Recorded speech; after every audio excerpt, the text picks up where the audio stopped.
Good afternoon, ladies. This would be our 5th Bible study, The Widow with the Two Coins. The widow with the two coins, she was extremely poor, and it was the most great-hearted person in the Bible. Just as Jesus warned his disciples to watch out for the teachers of the law who devoured the widow's houses, Jesus caught sight of her in the temple, and he called attention to her, case in point. Her sorrow, she was alone, without a husband to provide for her, and her joy was to surrender herself to God completely, trusting him on acts on her behalf. The story starts out with the Passover was approaching, and the temple was packed with worshipers from all over Israel. And our key scriptures are in Mark 12:41 through 44 and Luke 21, 1 through 4.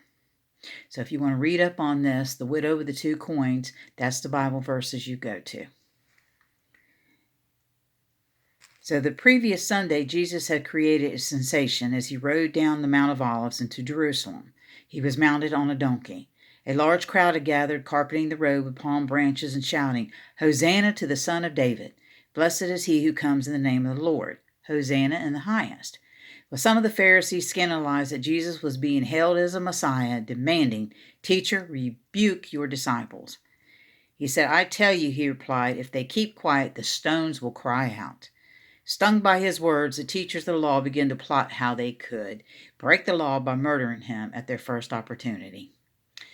So days later, after warning his disciples to watch out for teachers of the law who preyed on widows for their money, Jesus sat opposite the temple treasury in the court of the women.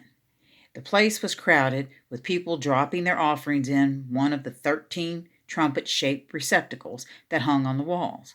But Jesus had his eye only on one of them. He watched as a widow deposited 2 small copper coins, less than a day's wages. Quickly, he called to his disciples, "I tell you the truth, this poor widow has put more in the treasury than all the others. They all gave out of their wealth, but she, out of her poverty, put in everything, all she had to live on." Quickly, he called his disciples, and he said to them, "No one else would have noticed the woman, but Jesus, with his eyes, he did." Without faith, she couldn't have offered her last penny, believing God would care for her better than she could care for herself.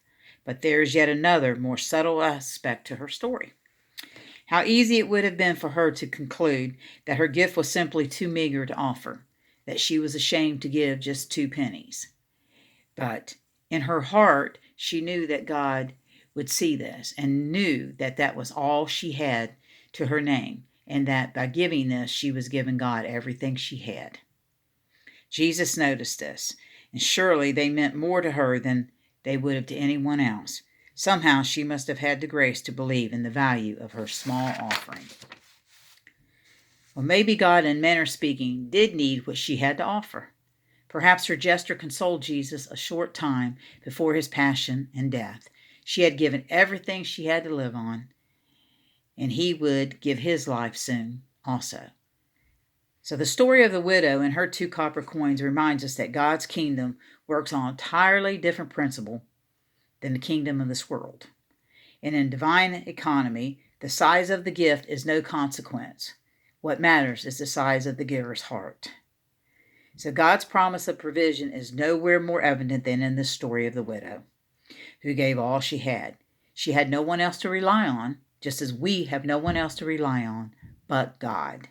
That's true of everybody, regardless of our financial situations, whether we are financially well off or constantly skimming the bottom. We have no one else to rely on but God.